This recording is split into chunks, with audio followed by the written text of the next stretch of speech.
Parker's Kitchen is my new daily coffee stop. Gourmet beans are freshly ground for every cup. Get your own cup of great tasting, freshly brewed coffee at Parker's Kitchen.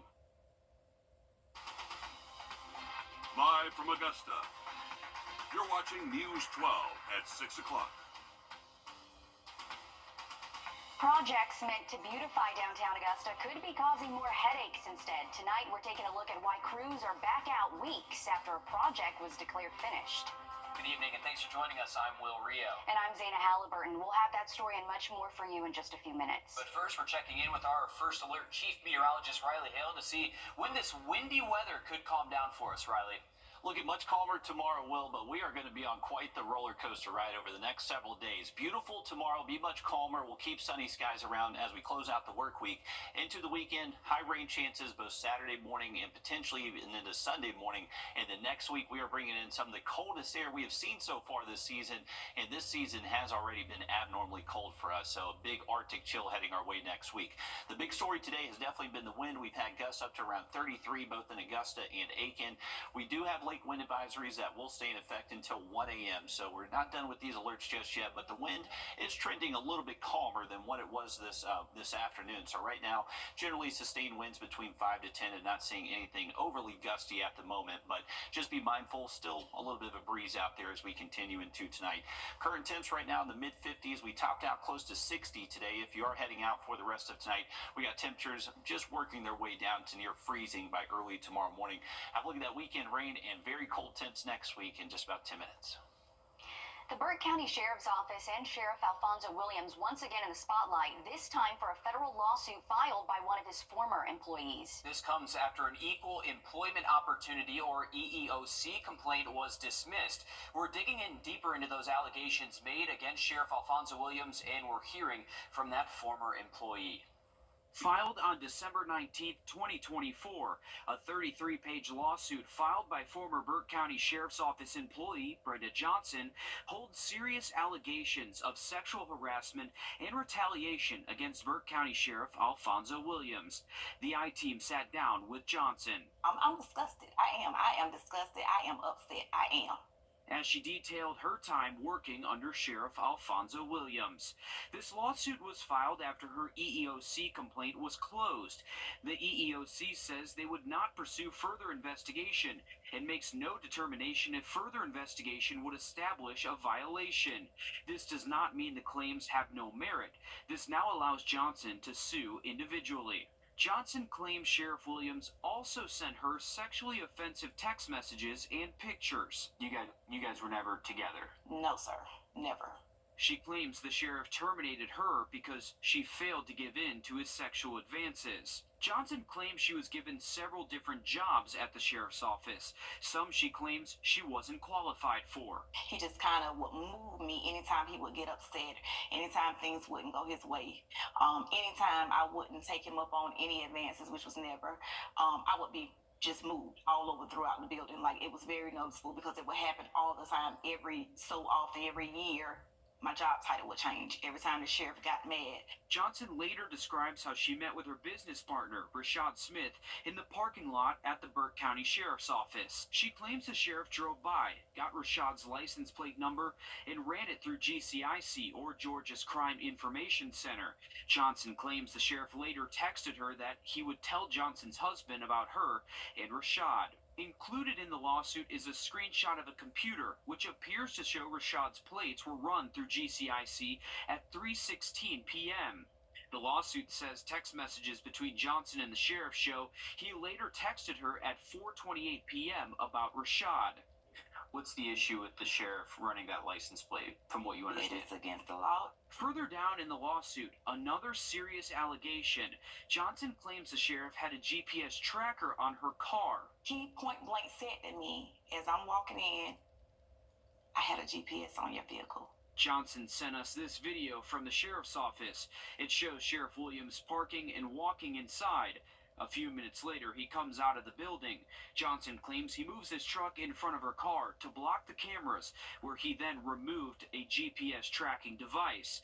But in the video, it's unclear what the sheriff is doing. Me and my family had to suffer due to all of this. I mean, it's heartbreaking. I'm disgusted by it all. I am.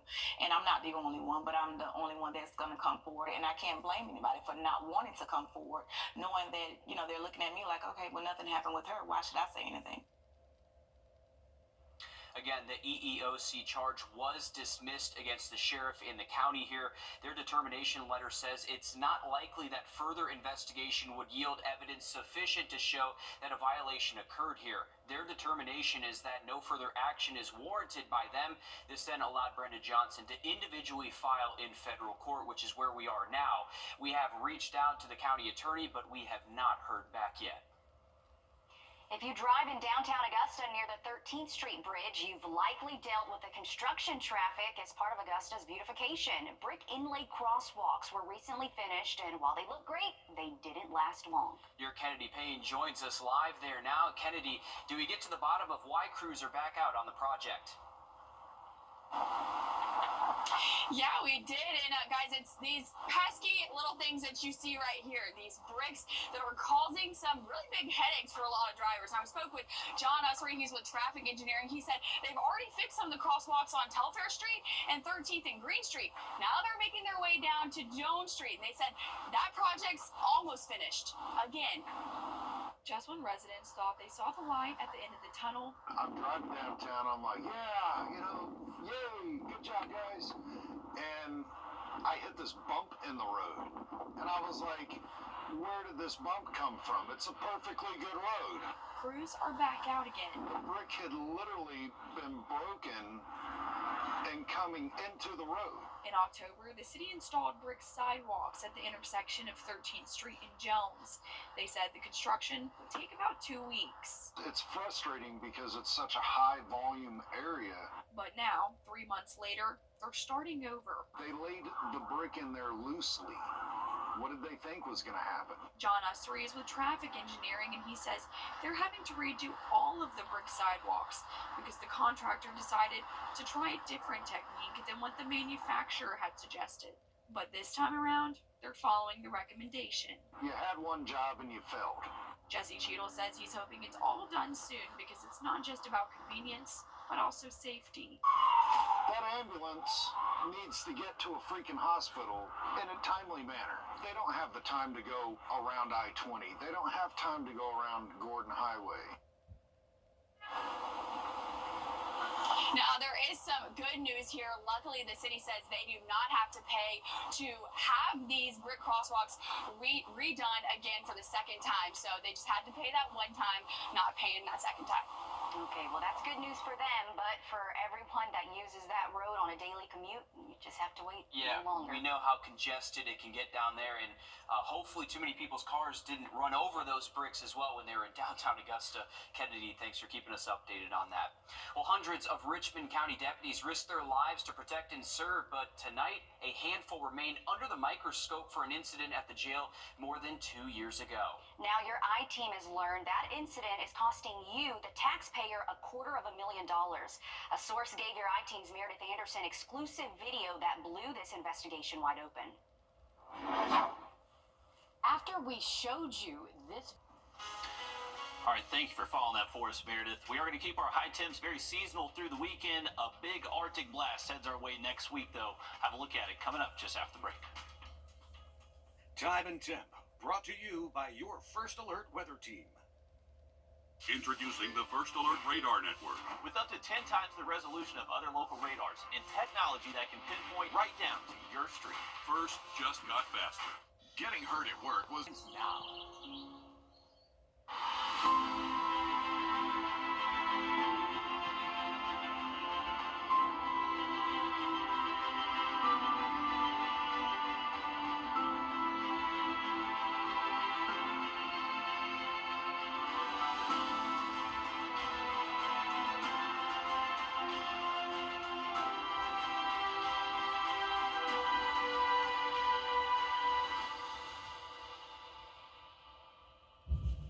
When dangerous trees threaten your... Call attorney John Foy and Associates today.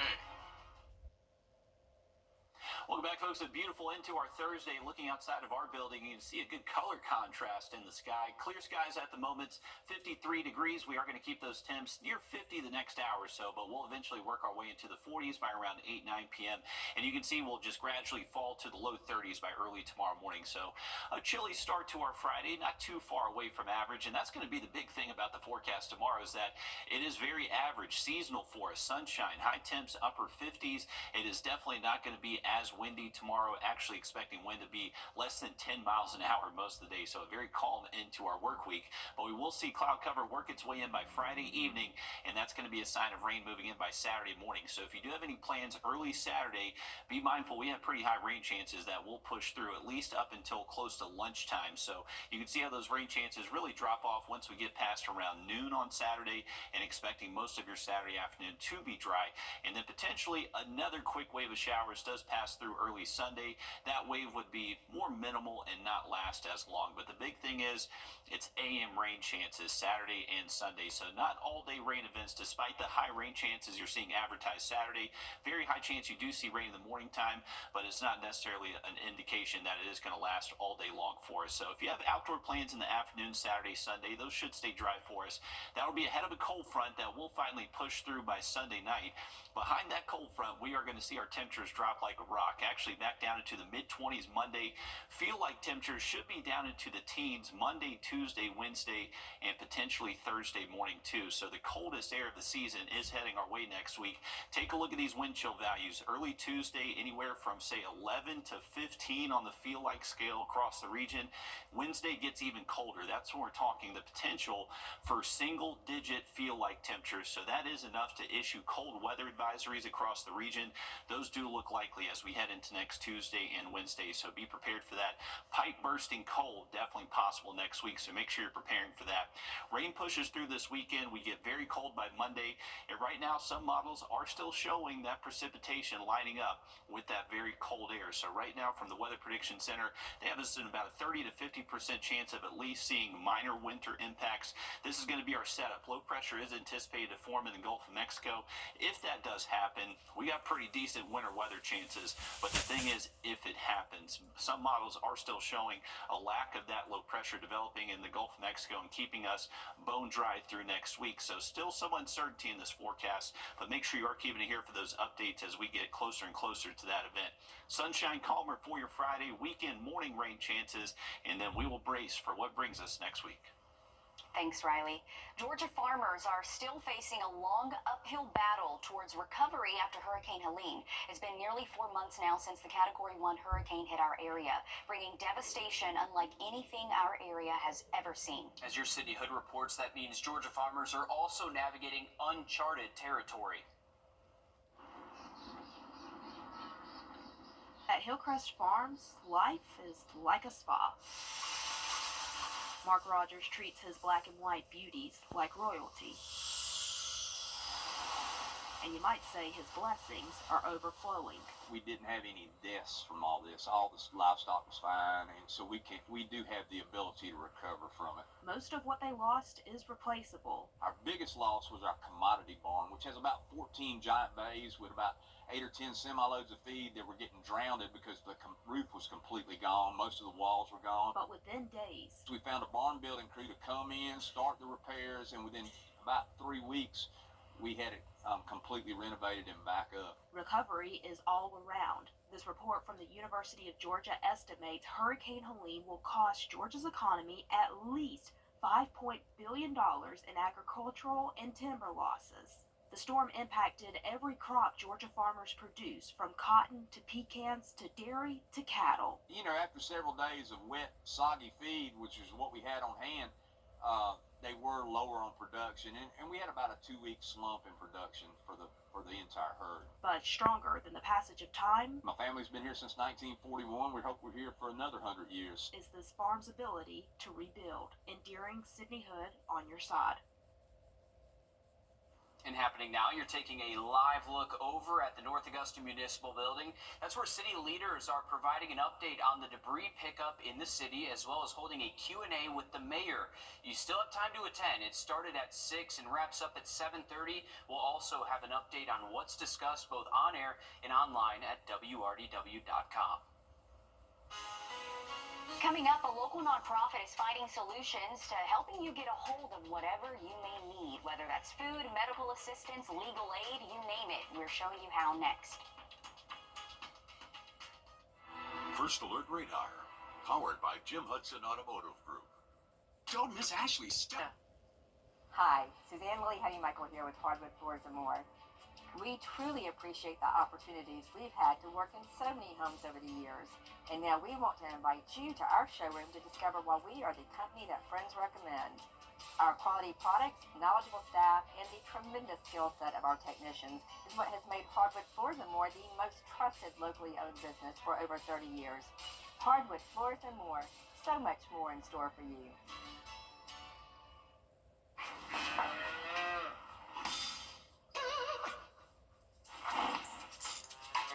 Sick beats, Mrs. H. Thanks, Marvin.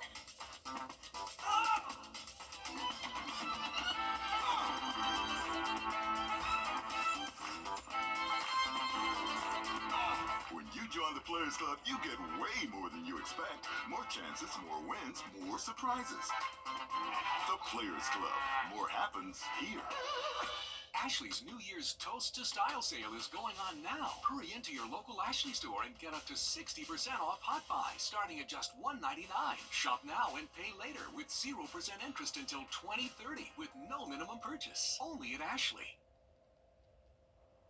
A one-stop shop to receive assistance in person. Whether you're looking for healthcare, food, clothes, transportation, or employment, Resource Augusta has done the work for you on where to go. They're literally finding solutions, and all you have to do is share what your needs are.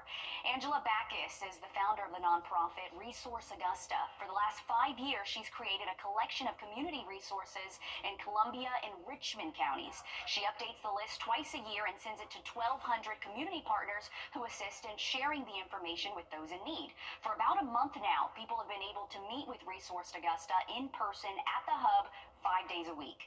They're seated next to FEMA and will soon be moving to a permanent location right down the hall at Harrisburg Family Healthcare. There's a quote that says, we need to stop just pulling people out of the river. We need to go upstream and figure out why they're falling in. So I would love to be able to get to that place where we aren't just reacting to a need, but we're actually preventing the needs. Dr. Ebony Wizenit is the medical director for Harrisburg Family Healthcare, which provides healthcare to those uninsured and underinsured. She says they've seen a need beyond just health, and through a grant brought in Resource Augusta. Many times patients will come to us and we realize that in addition to the healthcare issues that they have, there's so many other things that are taking place in their lives. They're having issues with transportation, they're having issues with maintaining employment, sometimes they are housing insecure. While they're not directly healthcare related, they do impact a person's overall quality of life and well-being. And if you need resources, you can walk in Monday, Wednesday, and Friday from 1 to 5, and Tuesday, Thursday from 9 to 1. Resource Augusta will move into an office inside Harrisburg Health next month. Angela tells me she can help narrow down specific needs and where to go, what to do. And it's good that the hub is actually being used for things like this. It's close to a community that really needs those resources as well. And Harrisburg Family Healthcare has done a great job recently, specifically through Helene as well. I actually talked to them over at the hub once before, and they were trying to get the word out desperately to try to help as many people as they could. And she actually did tell me this is why they brought in Resource Augusta, because people need more than just medical services. So now you can get anything you need, and we know it can be overwhelming when you're handed a list of names, but Angela can specify what your need is. I'm told eventually they're going to set up a number to call so you can get resources over the phone for people who can't meet in person. Yeah, great resources there. Well, Saturday marks the divisional round for NFL playoffs, and a local face could play a key part in the Chiefs' home game against the Houston Texans. The Chiefs are expected to activate ladies Jalen Watson off the injured reserve list. The corner has been out since week 7 after a broken fibula sidelined him.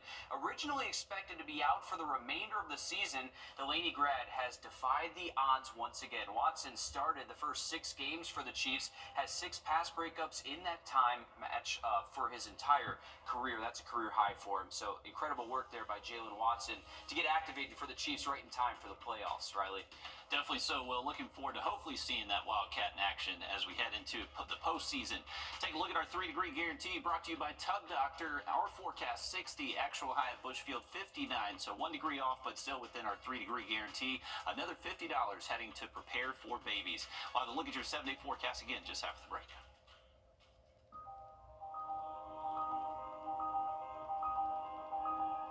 This weekend in Augusta.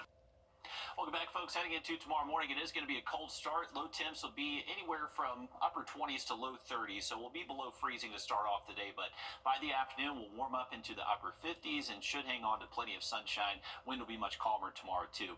Once we get into Saturday morning, this is going to be our good chance for rain early Saturday that will last up until most likely around lunchtime, and some pretty steady, moderate to maybe even heavy rain at times, but luckily no severe weather anticipated with those temps staying chilly in the 40s. Once that rain moves out by the afternoon, should see our temps get close to 60 by the afternoon, and expecting just maybe a lingering rain chance into early Sunday. Not going to last long throughout the day. We should be mostly dry throughout most of our Sunday, and those high temps once again upper 50s. We get much colder next week. Low temps near 20 early Tuesday, Wednesday, and Thursday. Thanks, Riley. We're back live on 26 News at 7. And for News 12 at 10 and 11 o'clock. Thanks for watching.